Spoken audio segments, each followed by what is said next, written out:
Welcome to Nale Yoga. I'm Ruthie Eisenberg, and today I'm so excited for a conversation with a very special guest, someone whose life and work are a living embodiment of mystical integration and transformational healing.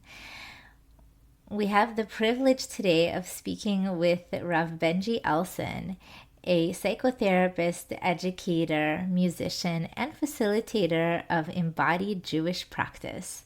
He's the author of the widely acclaimed book Dance of the Omer, which is accompanied by a groundbreaking course that weaves together Kabbalah, Jewish psychology, therapeutic modalities, and nature connection into a powerful journey of self discovery and self refinement.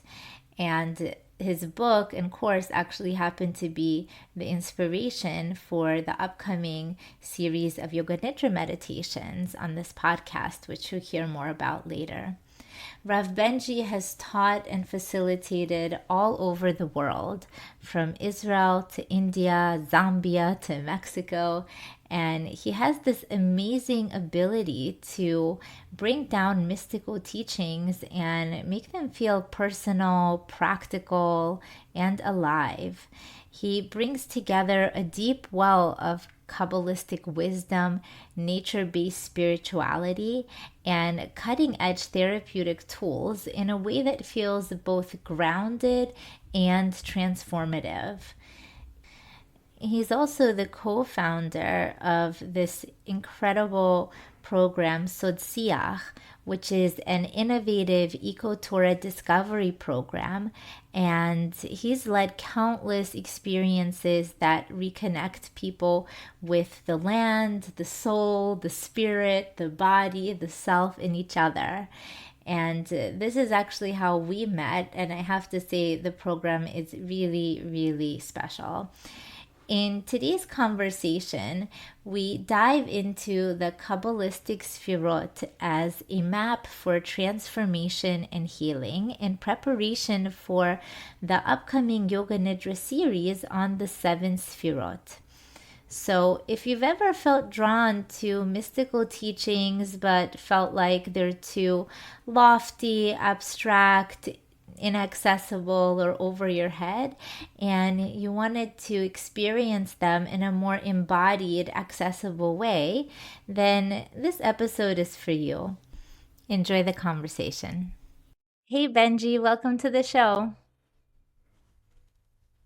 Hello, hello. Great to be here. Yeah, great to Great have to you see you, here. Ruthie. Yeah. So, so let me just start a little bit by sharing how much your book has been so helpful for me in my transformation last year. And this year, I've been using your book to create this series for Sfirat HaOmer, this series of Yoga Nidra meditations. And your book has been it's just been such an instrumental resource. So I'm super excited to have you on and chat more about the Sfirot and this combination of yoga with Jewish spirituality, and also how we can harness the power of the Sfirot to really to facilitate transformational healing. Okay, so let me just start by asking, how did you get interested in the Sfirot? How did you get introduced to the Sfirot? Yeah, great question. So I'm not going to get into my whole background story, but I grew up quite religious, yeshivish in the States, and there was a lot of talk about what God said to do, but very little talk about who is God or what is God. And that was always a real challenge or issue for me.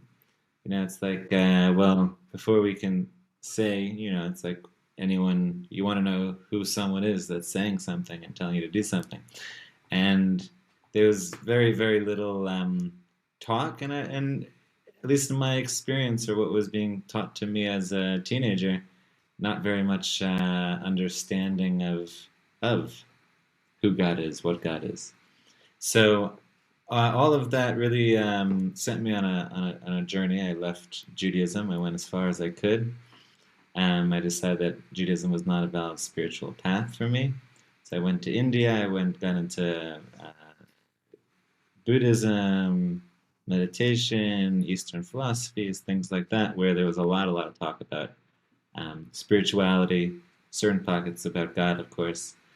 And long story short, I made my way to Israel, and I found myself in Eshet Torah, of all places, in the Old City. And there was a class by Rabbi Yom Tov Glazer. I need to give credit to him. And I'm sitting in this class, not very hopeful or, you know, but he started talking about the Sefirot. And I was like, what? And with the chart, and what is this? This is Jewish, and just talking about God.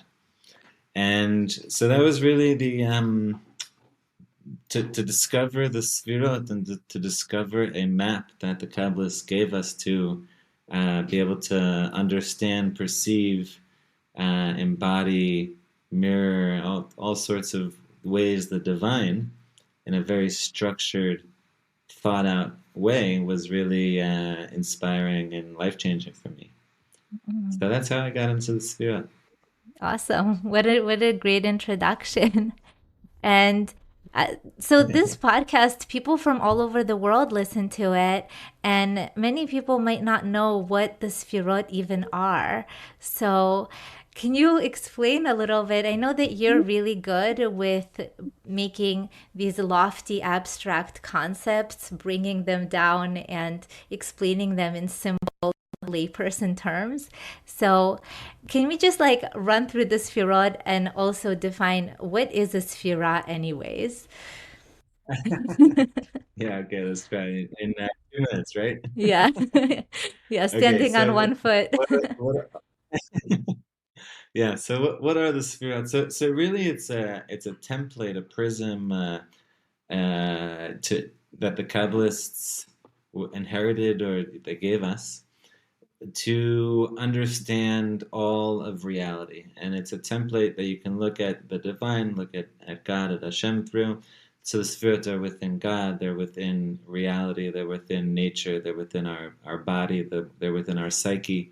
Um, they're within the physical world in many, many different ways. And it's really a prism or a template to start seeing, interacting with, experiencing, and ultimately channeling and harnessing uh, into reality. Let's do a Sphera 101 overview. Okay. So we have to take the premise that God is infinite, right? God is infinite, and what that means is we live in a finite world. God is outside of this finite world, so even the definition of finite can't exist, doesn't exist with God. But more than that, God, for the finite realm to exist, the thing that is outside of it, or God, or the divine, has to be able to be all the things, right? So, in one or two sentences, right, that's the explanation of God being infinite. But there's a problem, because if God is infinite, and let's say that at the beginning of time there was only God, right? There was no this physical reality. Then if God is infinite, there's only God. How is it possible for a finite physical world to exist? Because for that existence to exist, it means that you are you and I am I, and this computer screen, this table, that they're all different. But all of a sudden there's finitude, Mhm. finiteness. So the Kabbalists explain that the way that the world was able to be created is through the process of tzimtzum. It's a little bit more complicated than that, but let's keep it simple. Yeah, let's keep Tzimtzum. it And 101. what Tzimtzum is, it's actually also the name of the boat of In the Life of Pi. Just fun Oh, fact. cool. I didn't know But that. yeah, and it's kind of, I don't know if people probably didn't learn Kabbalah, but the raft is kind of a good analogy of Tzimtzum in the big ocean. Oh, that So makes sense Tzimtzum is that actually. that Yeah. That when it arose in God's mind to create the world, God, so to speak, created a vacuum space Mm-hmm. within God's self, Mm-hmm. and there was a, a constriction. Tzimtzum, that's some same is to constrict. And God, in this hollow space, it was almost, so to speak, devoid of God, right? So let's say God is this, just everything. Within God, somewhere, there was this space. Problem is, how do you, if it's lacking divine, how does life flourish? Because all of life is connected to God and to the divine. So the Kabbalists explain that God created these vessels, and the vessels were the Sefirot, and there were 10 of them. And so there were these Sefirot within existence, and obviously not physical spheres, but similar word.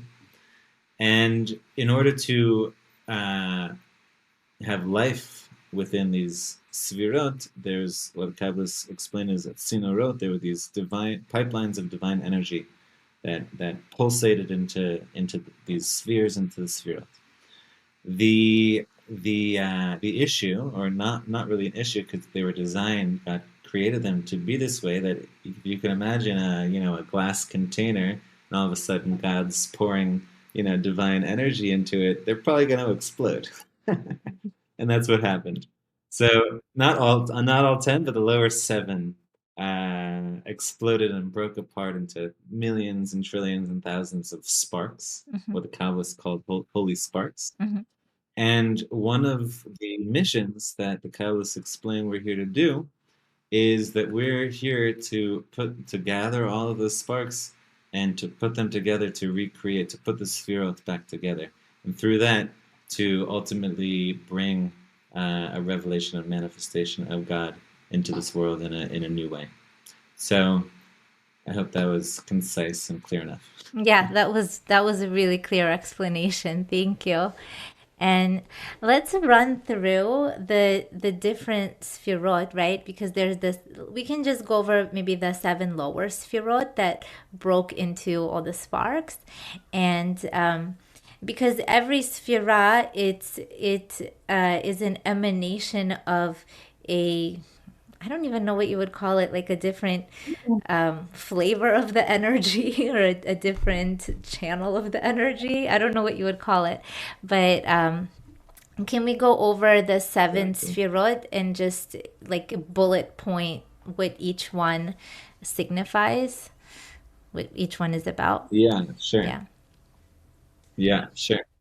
So, and I'll just say that the what you're referencing, the seven lower and also referenced in the top three, they're divided um, in what's called the divine consciousness, or Mm-hmm. consciousness in general, human Yeah. consciousness also, and then the lower ones, which are called midot, which literally means measured or measurable. And these are the more manifesting aspects, right? In divine consciousness or any consciousness, it's kind of hard to isolate or measure. Right? How do you measure thoughts? Right. How do you measure wisdom? How do you measure understanding? Right. But these seven lower ones they're called midot. They're often translated as the emotive parts, which isn't really accurate enough. They're sometimes called personality traits, which also aren't completely accurate, but a little closer. So yeah, so let's just go through the lower seven.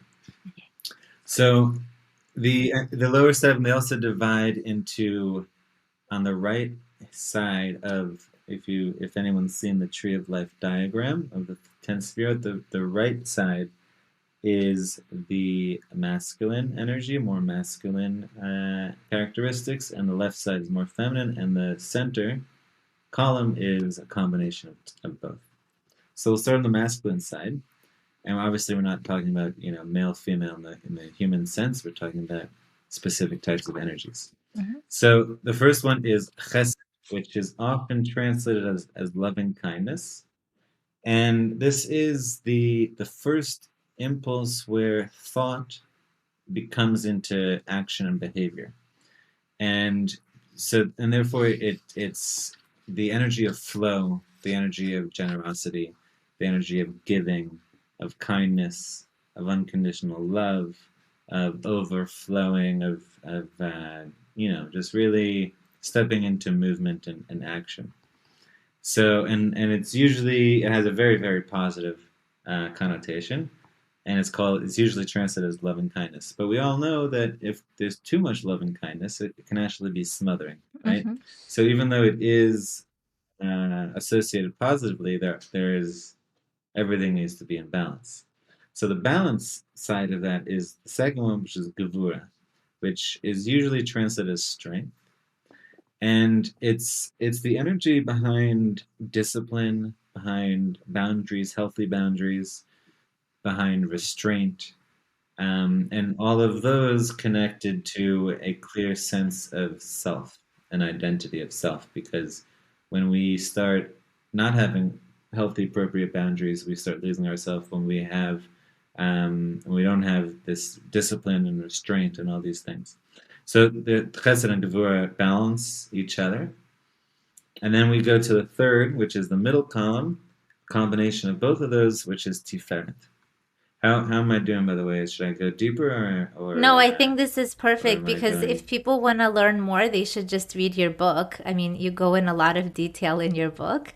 So there's clearly so Okay, much to great. say about the Sefirot. So I think with just for our time purposes, you're doing really great with bullet pointing it. Okay, good. Okay, great. So then we go to Tiferet, and Tiferet's in the middle, and Tiferet often is translated as beauty Mhm. or harmony. It's usually translated more as beauty, but it's really internal beauty. It sits in the heart space. Um, right, Chesed is the right hand, Gevurah is the left hand. As I mentioned, all the Sefirot map onto the body. Mhm. Then Tiferet is the heart space, the torso, and that's the energy to be able to properly channel Chesed or Gevurah in a balanced way, where neither part or way of being becomes extreme. And so therefore, Tiferet is the energy of balance, of connectedness, of harmony. It also provides context, because it's only real context that helps us stay balanced. Mhm. It's also the energy of healing, right? So Mhm. Tiferet is the energy of healing, and all healing comes through the heart space through Tiferet. Then we Mhm. go to Netzach, which is the right leg. And this is really now it's like all of those were more internal, and then we come through the legs even more manifest and external through Mhm. taking steps of action into the world. And Netzach is usually translated as victory, but it's obviously more complex than that. It is being able to take Chesed, Gvura, and Tiferet and masterfully channel that into the world in a way that you are victorious. And so part of that is stamina, endurance, over being able to overcome obstacles, right? And also be able to be masterful. The Netzach shares a root with Lam Natseach, which is a conductor, Mhm. and a conductor is kind of the personification of a master, of someone that's able to take many different things, put them together in a way to create something. So after we go from that, and Netzach is really a lot of masculine, powerful drive energy, Mhm. motivating to like drive and do.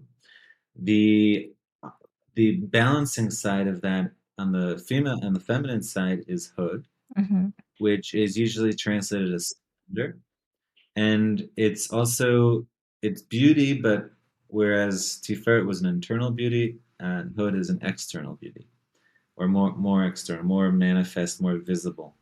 And it's also the more mature form of Gevura, where if Gevura is restraint, almost just for restraint side, then Hod is a restraint that is more connected to the external world in a way that creates beauty. Mm-hmm. And so the humility is involved in that. Being able to pause, being able to make space for other, being able to show gratitude, honor, respect, admiration. It's also the ability to slow down in the sense that if you're driving from point A to point B and you want to get there on the highway, maybe that's Netzach. Hod is I'm going to take the scenic route once in a while. I'm going to Mm-hmm. pull over to at the and Mm-hmm. and and those moments are what create. Then we get to Yesod, which is in the middle column Mm-hmm. again, and Yesod is translated as foundation, whatever that Mm-hmm. means. But it's it's the it's a more mature form of Tiferet, where if Tiferet is able to hold the complexities and contradictions of life, Yesod is able to the energy to take those contradictions and create a new reality from it. And Mm-hmm. so Yesod is connected to the genitalia, Mm-hmm. the place of creation, the Mm-hmm. place of connection. It's uh, it's the place where we really have intimacy. Mm-hmm. Um, it's a place of our relationships. Mm-hmm. It's a place of manifesting things into the world through making peace with contradicting components.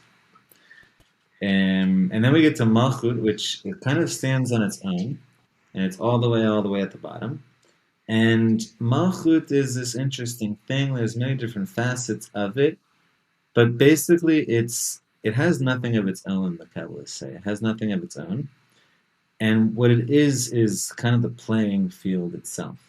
It's the space or the posture through which all things can be created.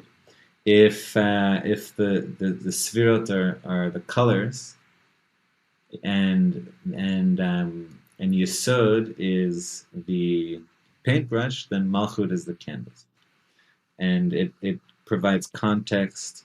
It gives everything its space because it has nothing of its own. It allows all of life and everything to occur, and those are the lower seven.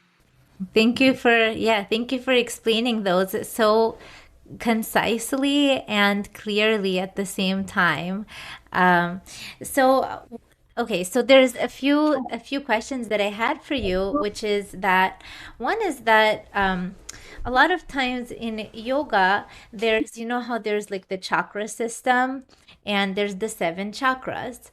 But I've seen this happen like many times where people try to overlap somehow and reconcile the chakra system with the Sefirot system.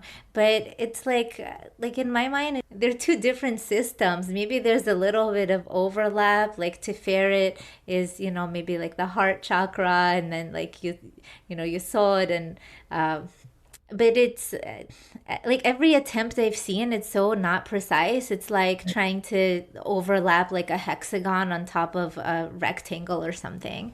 And I'm curious, what are Yeah. your thoughts as you compare and contrast the chakra system versus the Sphera system?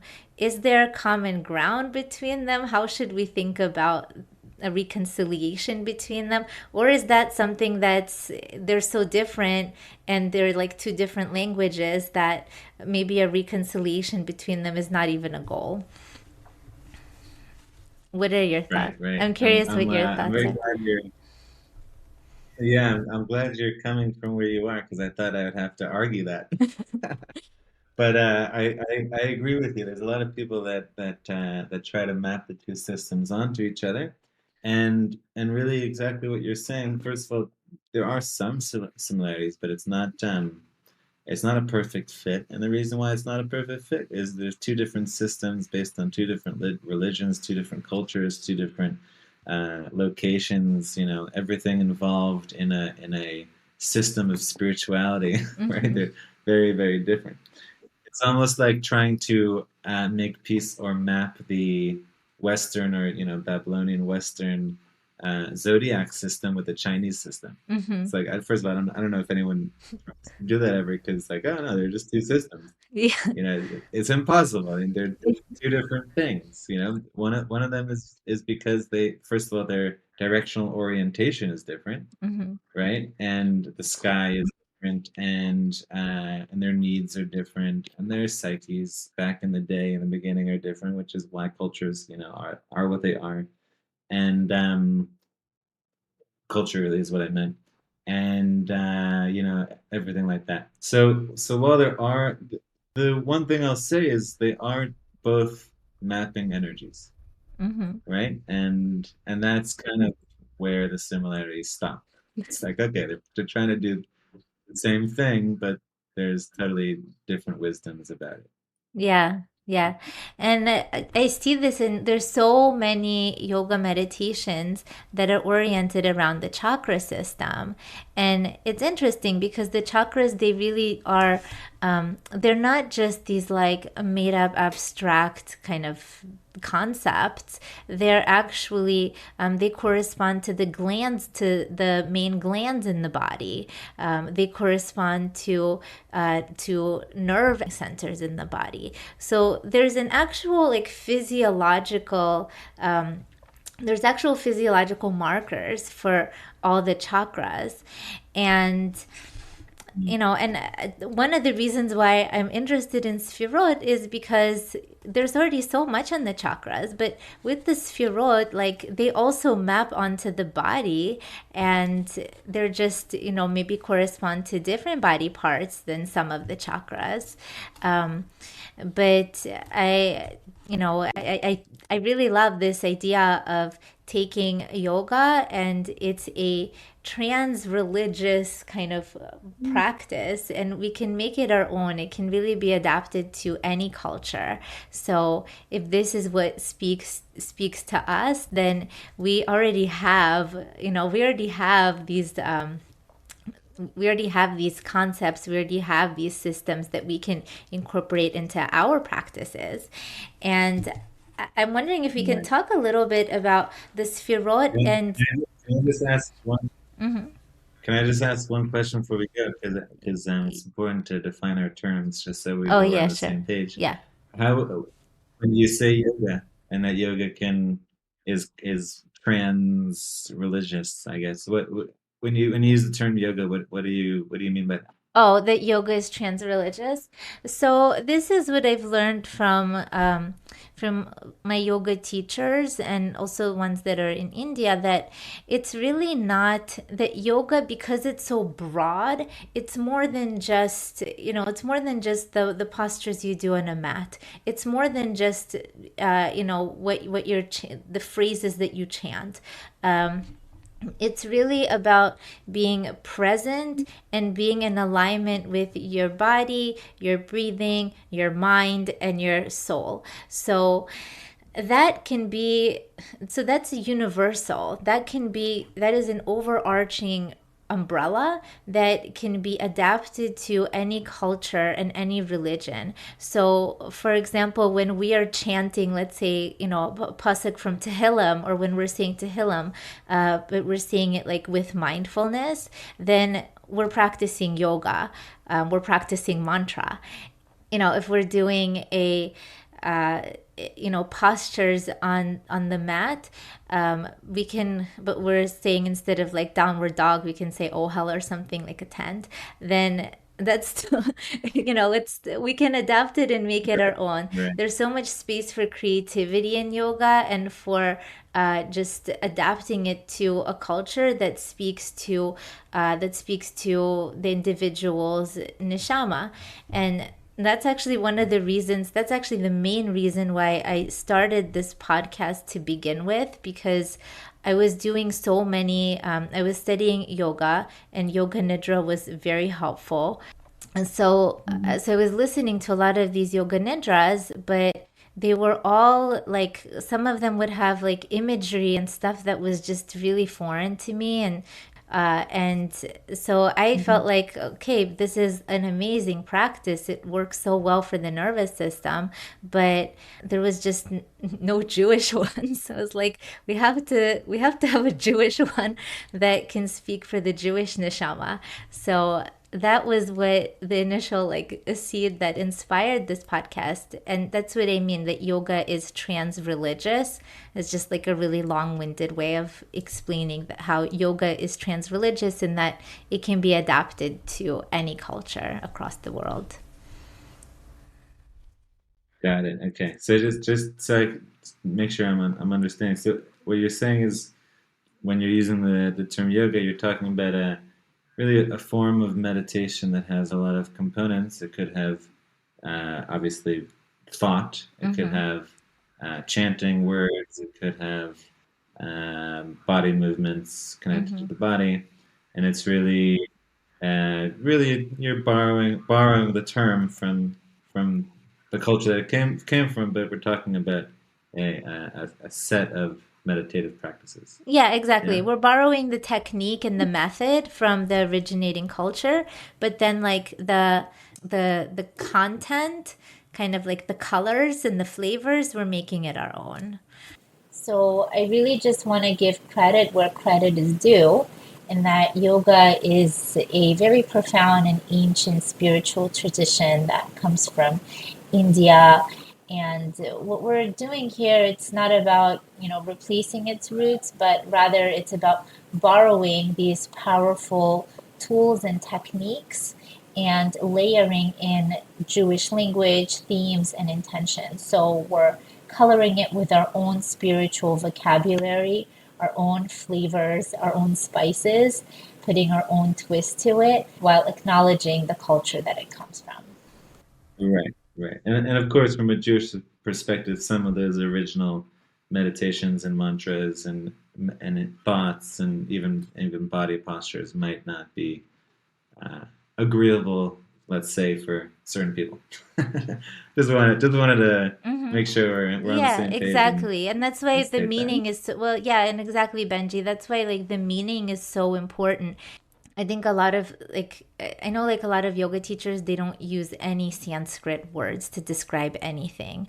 But the meaning matters. Some of the Sanskrit words, they're literally describing what the posture is. Like Trikonasana literally means like triangle posture. There's no avoda zara there. But some of the postures are Right, like the names of deities, and those are definitely, more problematic. But then we can make them our own, and we don't need to get tied up with the language. We can call them by our own terms, and still do the right, postures, just giving like with a different kavanah. So that was how right, I learned it. 100%. Okay, Yeah. great. Yeah. Okay, Okay. awesome. Okay. All right. So we were talking about Sefirot in the body and how they're manifested in the body. And so I was wondering if there's any like physiological correspondence to the energy of the Sefirot in the body, or if it's more just like we experience it conceptually through our imagination. Yeah. Um, what do you mean by physiological? On Like, what level of yeah. physiology are we talking about? Meaning, like, okay, like with the chakras, for example, like they correspond to the main glands. So you can, like, there's like a matching system there. They correspond to major nerve endings.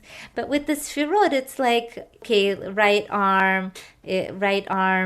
is like chesed, left arm is gevura. What is there any physiological reasons why these body parts were chosen to be representing the different sphirot? Like why is it like right arm and not like, I don't know, right ear or something? Right, right. So there are the Ari also does add other components and there are more right there are the whole face. We can go deeper and deeper and deeper, right? Mm-hmm. There's spirit within spirit within spirit. So even within the head, Uh-huh. right, which maybe is one or two, there's the tenth spirit in it. Within the arm, there's tenth spirit. Yeah. So you could go all the way to every single meridian and pressure point, but and maybe there's someone out there that has done that, but they are connected physiologically, but also based on, as we were saying, a certain spiritual culture and inheritance, Mm-hmm. specifically of the Jewish people in the land of Israel, right? With a certain directional orientation and a certain, it's based on many, many things that are connected to the human body.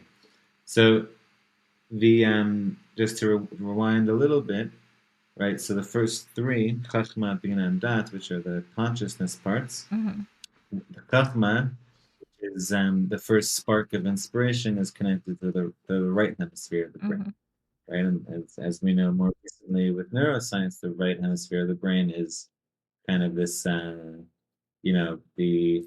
more not the more creative, Mm-hmm. artistic, kind of like the inspiration hubs, all those sorts of things, and that's chesed. And then bina, which is on the feminine side, is the left part of the brain, which is more analytics. It's being able to take a thought and being able to stick with it and develop it and to compare and create a whole structure from an initial thought. So that's bina, and that's the left hemisphere of the brain.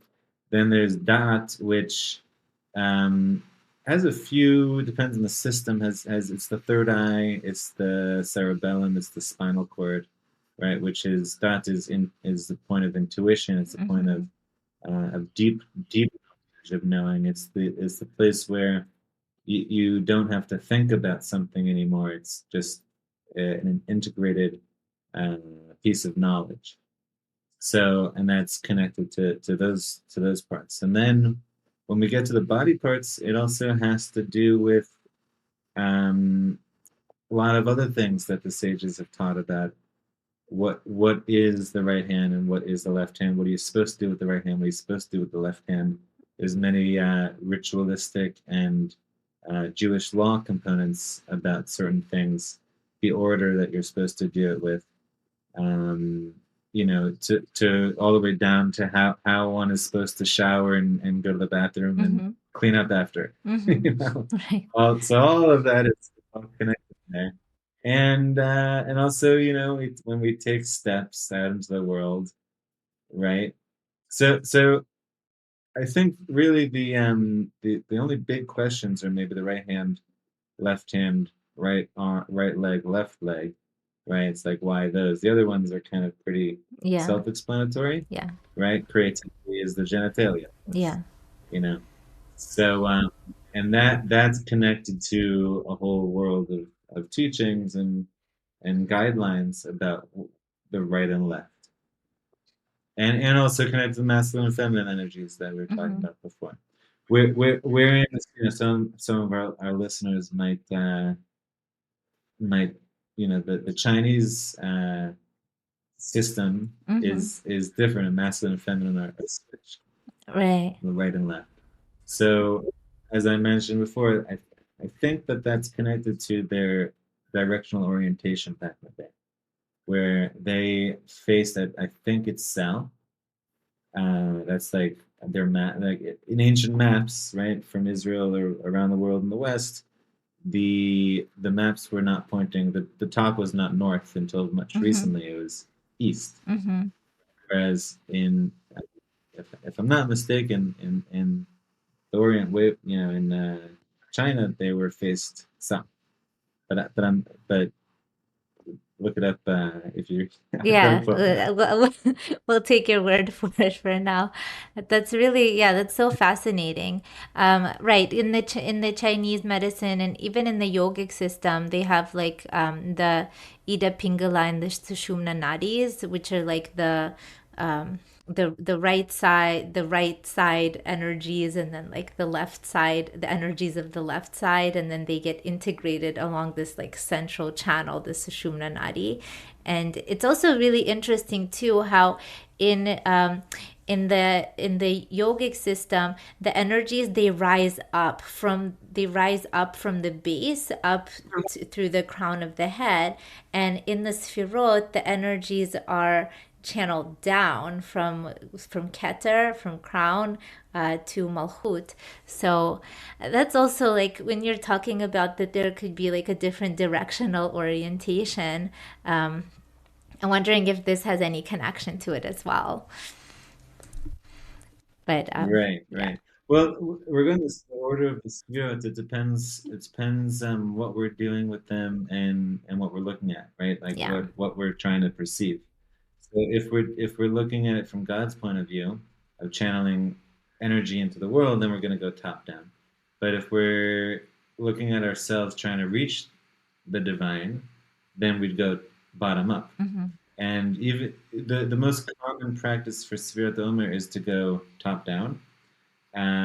But there are other ways in the past that people have done it bottom up, and even interesting. more specifically, in on the other side of the year, the other half of the year, in Tishrei, when we are kind of putting the world back together at the beginning of the year with the Sefirot. So the first 10 days of the year are connected to the Sefirot, the 10 days of repentance and all those things. So the most common map for that is down up. Got it. So it's more complex than one. Yeah, Both in all directions are there. got it. The other thing when we talk about the directional orientation of the sphere, as I said before, the ancient Israelite was orienting east, and the Beit Hamikdash, the temple's front doors were east, right? The temple Hmm. itself was oriented eastward.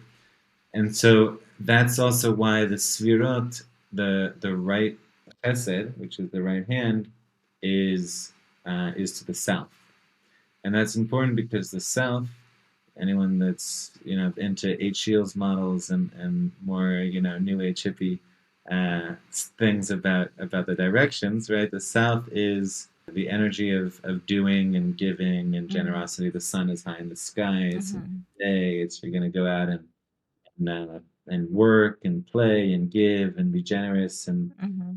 whereas the left side, which is around the left hand, is to the north, and the north is dark, right? Hmm. The sun don't shine in the north, Hmm. right? At least in the northern hemisphere. Yeah, That's why right. that's why all these components are Right. only in the northern hemisphere.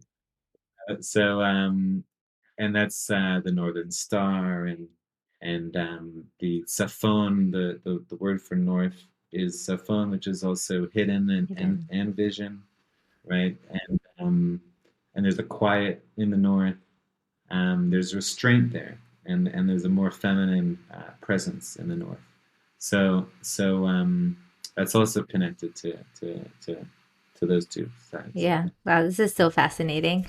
Okay, so let's kind of bring things a little more down to earth now, um, and chat a little bit about uh, how this firut can be used for healing. Because you're also a psychotherapist, and how can this firut be used for psychological healing in addition to spiritual growth? One of the things I have to say that I really appreciate about your book is how practical it is, because a lot of sources that talk about the sefirot, it's all like, abstract and kind of vague and, in the upper realms.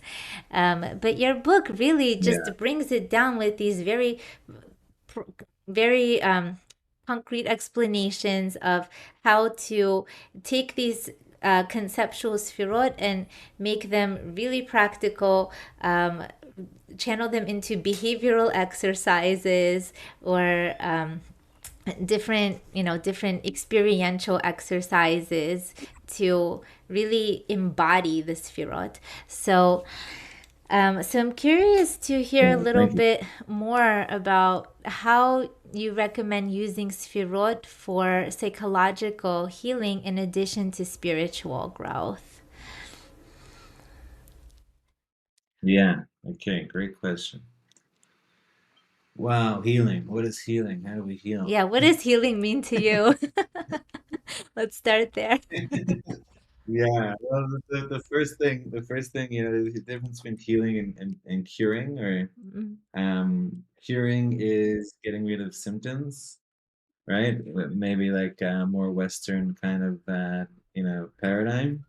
And healing is the rebalancing of the system, perhaps, or developing, who is a healthy person. It's not just that someone, it's someone that's living a balanced, harmonious, healthy life, right? So, and healing is the ongoing process of walking and living that life, right? Versus so that you don't have to be cured, right? So, and to do that, there's many different layers and levels of that, right? There's obviously the physical component, there's the emotional component, there's the mental, psychological component, there's the spiritual, metaphysical component of all that, which the Sefirot, as we're beginning to open up in our conversation, all those are there. Um, and I guess the most basic part of that is, right, you probably use with your clients, name it to tame it, right? If we're ever confused or overwhelmed specifically, it's usually because we aren't clear enough we haven't been able to put our finger on something, right? And when we are able to name something or name an emotion specifically, name it to tame it, it just magically, automatically, we have, like, I can name it. Okay. It's kind of like going back to the beginning of Bereshit in Genesis, where God says, to Adam, name all the animals. Right. And one of those things is, okay, I don't have to be afraid. Name it to tame it. Right? So just being having this language to start seeing these things within us is very helpful. It's similar to IFS, where our parts work, internal family system, Richard Schwartz. Just saying for our listeners, Yeah, thanks. that you can kind of, in some ways, see the Sefirot as that, right? We have our over-giving, people-pleasing part. That's it, maybe. Yeah. If it's an extreme. We have our, overly judgmental, disciplined part, Gevura. If it's an extreme, we have our just like way too overwhelming and dominating and part of Netzach are too submissive and in Hod and all these things. So on one level, I don't know what level we're up to, but having words and names and ideas and constructs to the parts of our being, to be able to talk about them, to notice them within us, is the beginning of healing in a big way. Yeah, and I really like what you're saying there. And also because a lot of times in psychotherapy, there's a big focus on the thoughts, there's a focus on the emotions, there's a focus on the behaviors, but there's a lack of focus on the spirituality, on the neshama, and on the spiritual components of our selves and our constitution. And so what I love what you're saying about the Sefirot is how we can actually give a language to the different dimensions of our experience. So yeah, like if somebody has a very, I don't know, rigid judgmental part or something, right? We could name that as a rigid judgmental part. We could give it a name. And then we can also give it that spiritual definition as well. Okay, this is overabundance of Gevura. And there's specific tools to work on it, to kind of like, shift the needle the other way towards more balance. I also really love how the Sefirot gives you such a nice visual map of the body. And it really, like for me, it really resonates to be able to collate the emotions with the different behaviors associated with these different with the body parts, and and then what's happening there on a spiritual level, also the spiritual energies. It just gives it more meaning. Yeah, yeah, totally. And going back to all those layers, and really the core of the sphere are energies, right? And the body matter is really just one form of energy. Yeah.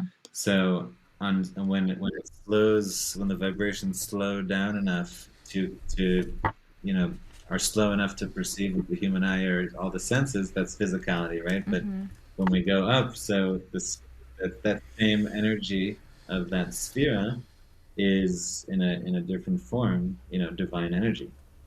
So yeah. Yeah. So, somebody is working with the Sefirot for their healing. How would you know when you're on the right track? How would you know when, how would you know when, okay, like now my chesed is like not out of, is balanced with the Gevura. Right now, Tiferet is, doing really well.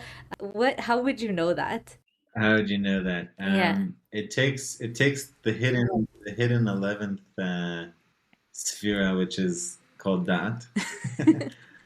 But there's only 10. There's a few different. There's two systems basically. If you include Keter, which is the highest one, then you exclude Dat, and vice Yeah. versa, because the Kabbalist, the Sefer Yetzirah is very clear that, and it says there's 10, not 9. There's 10, not 11. Right? So there's only 10. So there's kind of like this hidden one, dot, and it's hidden because really dot is when we are kind of in our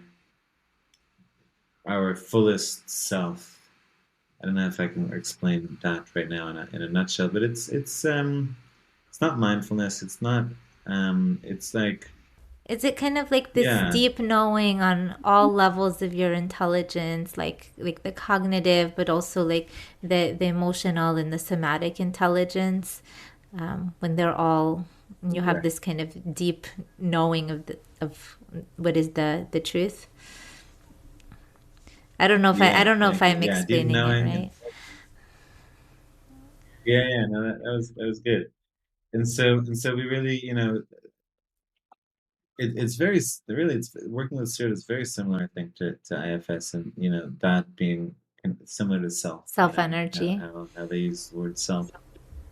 Yeah, and when we're in that, right, which is a lot of the beginning meditative practices in Judaism. It's kind of like where the mindfulness world, their destination is to be mindful.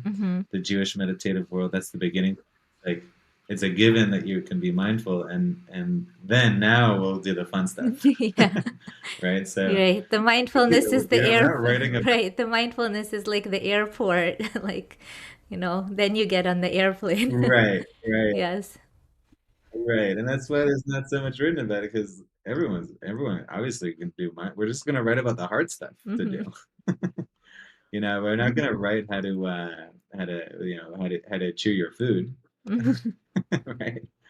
So when we're in that, kind of like how IFS explains it, that when you're in self, then that your extreme parts, when you're managing from self, your parts don't have to go into extreme roles. And so when we're in that, our sefirot don't get out of balance, and we don't have to be overcompensating one way or the other. Got it. And so how do you know?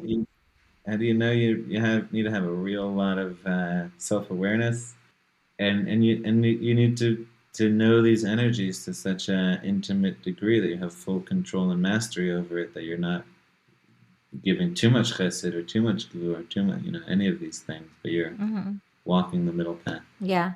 I guess when you're talking about it, what it brings to mind for me is really learning how to listen to yourself and trust yourself in a very deep way, and to, getting acquainted with these energies, kind of like, it reminds me of like, okay, nature, right? If you don't know plants, then it's all just kind of like random stuff growing outside. But if we start learning about, what is this plant and what's that plant, we can recognize it anywhere in the world. There's a familiarity with it, and there's a relationship with it.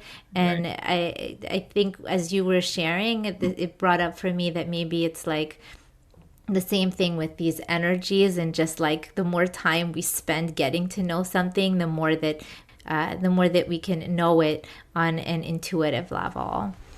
Right, right. And at the same time, that's just like one of the the flavors of using the spirit in a healing way. But of course, I wrote a whole book on, you can map the spirit to be a very clear healing process to work through the spirit, not just, so working on specific things within each sfera, and that's what the whole, as you know, that's what the whole book is about. Yep. So there's many layers, and it's Yeah. Yeah, so maybe this would be a good point to transition to sharing about some of your offerings. And like, I just really, really I recommended your book to a lot of people actually. And I want to recommend it amazing. very highly to the listeners. Like, if you want to have a transformational, a very structured day by day transformational experience with accountability and clarity. That's connected to the Sefirot, then this would be the number one book for you. Um, so let's hear a little bit about what your offerings are, what your services are. I know that you do a lot of things. Yeah, thanks for this opportunity to share my work. Yeah. Yeah, so I like saying my day job is I'm a psychotherapist. Um, well, sometimes it's evenings as well, but and sometimes weekends. But that's the my main thing. So I specialize in trauma and addiction. I used to work with individuals, couples, families. Of course, I also work with anxiety and other things, behavioral issues, personality disorders, all the things. Um, and I see people all over the world. So that's the main thing. I also run a program called Sotziach that I started in response to the war, and it's a eco Torah discovery program. And you were on many of our you were a star student. Thank you. Yeah, Yeah. most of everything. Yeah, I Go ahead. Oh, yeah, I was just gonna say I really got so much out of that program. It like opened a whole nother world of Torah learning for me, and it's just such a unique experience to bridge Torah learning, not just in an academic way in the classroom, but also through the workshops and the experiential trips. You really like live it and learn it and embody it and integrate it in such a holistic way. It was like I've never experienced that before, and I'm really looking forward to the next round, whenever that will be. Okay, amazing, Yeah, amazing, awesome. I'm so glad to hear that. yeah. Yeah, so we have workshop classes, text-based study, workshops, field trips, all connecting about Torah, Judaism, spirituality, and nature and the earth, and really showing how revealing the intrinsic connection, but not like on a fluffy, as you know, not on a fluffy, cute way, but like real, I don't know, each class having 50 source sheets, you And that know. was cut down So from like 100 source sheets. I just want to jump in and say like this is not like fluffy Torah at all. I actually used to like go to whenever I end up in a fluffy Torah class, I notice myself getting really like annoyed and at the end being like, well, what did I really learn here? And I can't really I heard some nice stories, but I can't really think of anything I learned. But from your classes, every time I walked away and I could just like review and list all of these new information that I've learned. And it was not fluffy at all. It was such a good combination of like the head and the heart.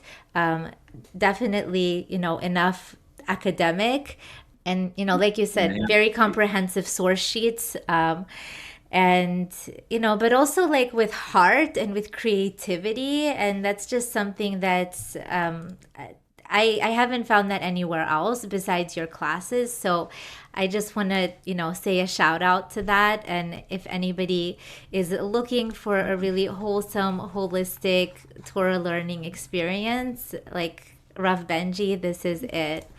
wow, thank you so much. Yeah. Wow, I'm so glad to hear that. Yeah. Amazing.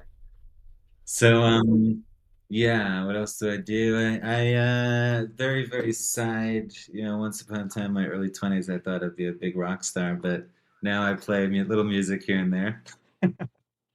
And so I play music. If anyone comes to Israel and wants to, is having an event, I'm more than happy to provide music and music plus.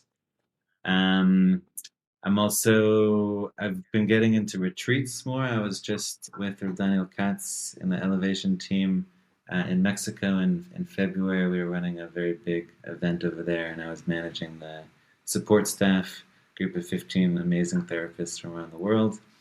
And I'm starting to do more retreats here in Israel. So if anyone wants to come join a retreat or create a retreat or create a retreat for a group, I would love to do that. I also lead, you know, events and experiences for people coming and visiting Israel, doing interesting things. I have one coming up in a couple of weeks in the Old City in Nachlaot. And I'm working on my next book, thank God, which is going to be for Elul and Tishrei, the other half of the Oh, year, nice. the high holidays. And yeah, that one might even be better than this one. But I'm not sure. We'll see. I'm excited about this one. Yeah, wow, that sounds And very exciting. I'm hoping, I'm still holding on to a little bit of hope that it'll be ready for this Elul, but I really I don't think so.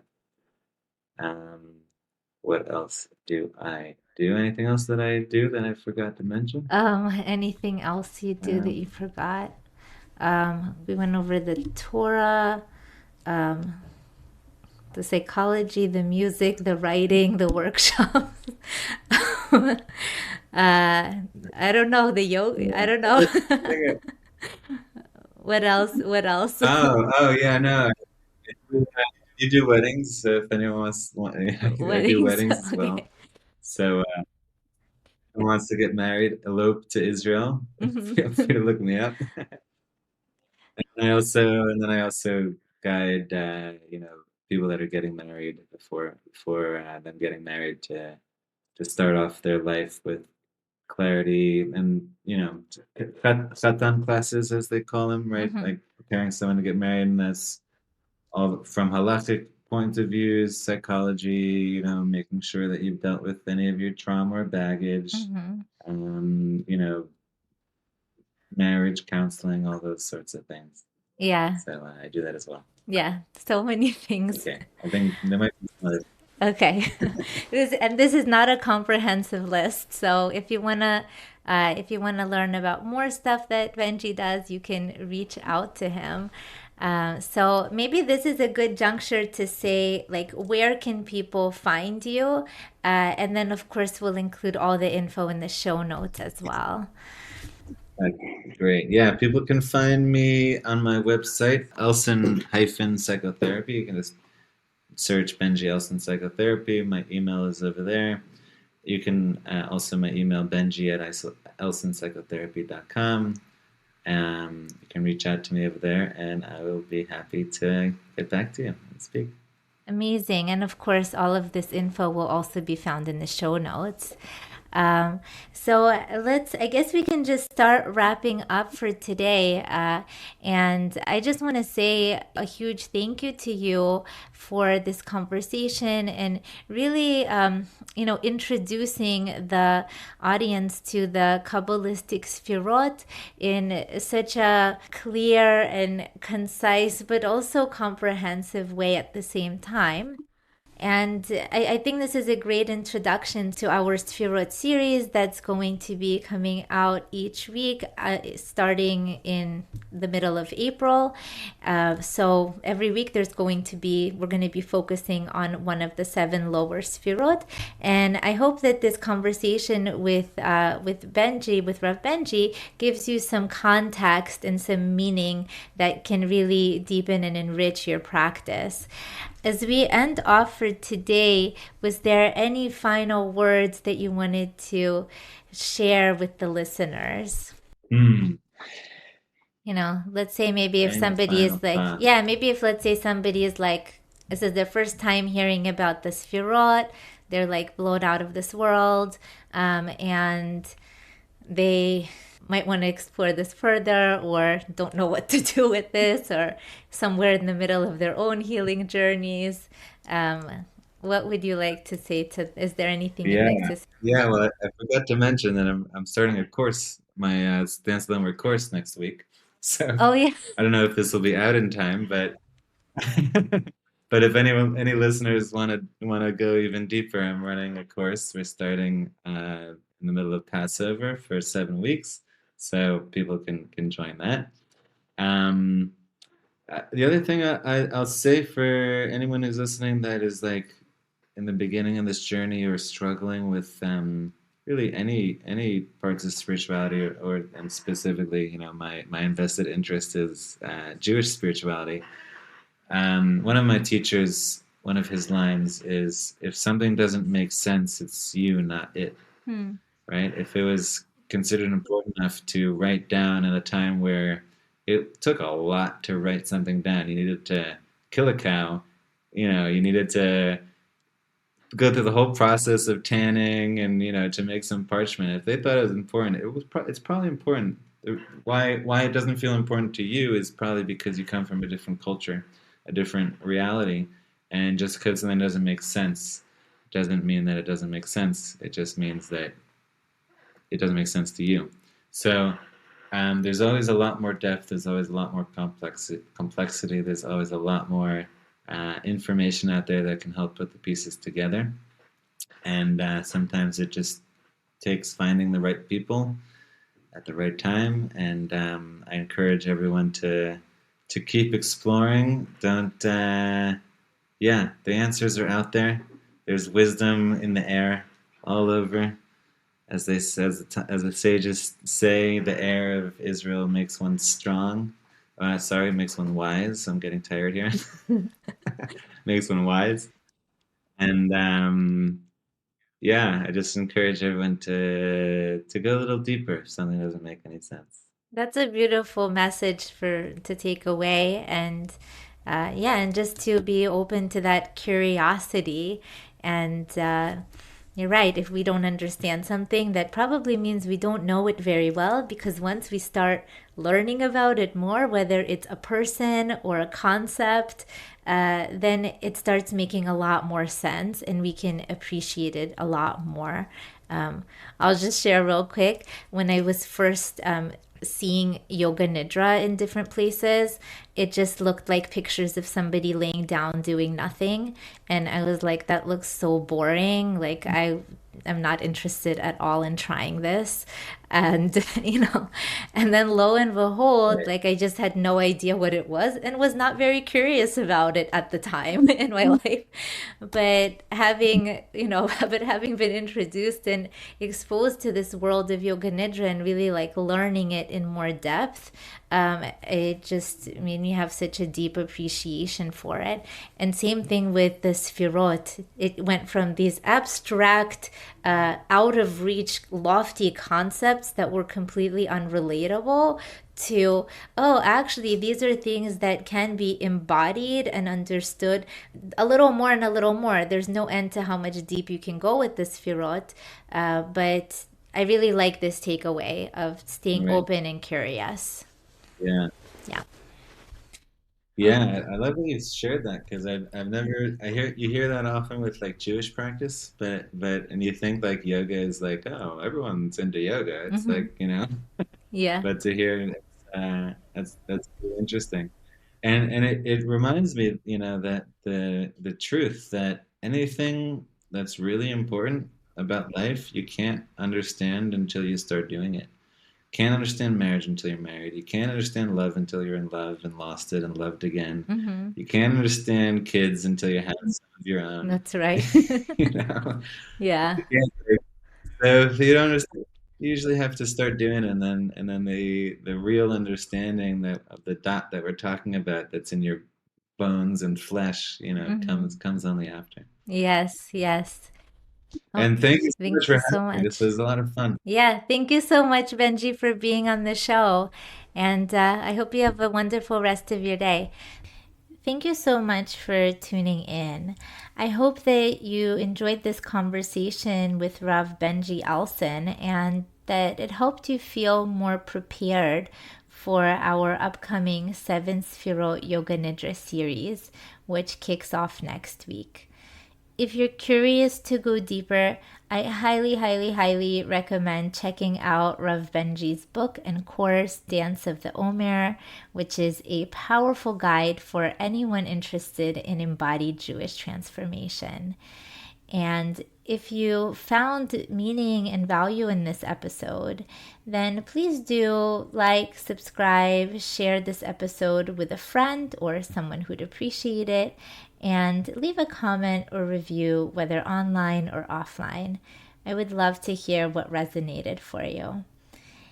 And if you're celebrating Pesach, Passover, then I wish you an uplifting, liberating, elevating holiday. And wherever you are in the world, I hope to meet you back here again next week for the first Yoga Nidra in the Sefirot series. Until then.